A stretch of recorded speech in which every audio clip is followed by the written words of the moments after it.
भद्रक वासुदेवपुर निर्वाचन मंडली उभय कांग्रेस और बीजेपी विधायक प्रार्थी नामांकन पत्र दाखल कर निज समर्थकों एक शोभा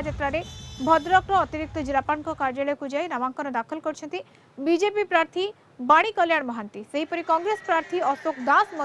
निजर नामांकन पत्र दाखल कर जिला कांग्रेस कार्यालय एक शोभा आसी अतिरिक्त जिलापाल निकट में निजर 4 सेट नामांकन पत्र दाखल कर वासुदेवपुर बीजेडी गड़ वासुदेवपुर निर्वाचन मंडली में एथर त्रिमुखी लड़ई हेबो। बीजेडी वर्तमान विधायक विष्णुव्रत राउतराय को पुणी टिकेट देछि। कांग्रेस रु अशोक दास एवं बीजेपी रु बाणी कल्याण महांती प्रार्थी होइछन्ति। शतकड़ा 100% आशावादी कारण विफल होला परे कोटी त्रुटि रहिला ताको संशोधन करिवार प्रमुख भूमिका मध्य ग्रहण कर सारी लोक मानक पाखे पहुँची काम करिवार प्रतिश्रुति आम देइछु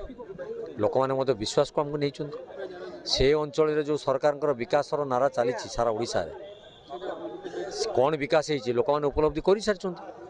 विकास ना गोटे विनाश कर चलते से अंचल लोक मानकर जो सरकारी अनुदान गुड़क अपहुँच रही पाखे पहुँचेबू से गुरुत्व दे। निर्वाचन तो बहुत टफ हम कहीं जेहेतु त्रिमुखी लड़ई हम किंतु आशा अच्छी निश्चित भाव में भारतीय जनता पार्टी को बर्तमान वासुदेवपुर निर्वाचन मंडल समस्त भोटर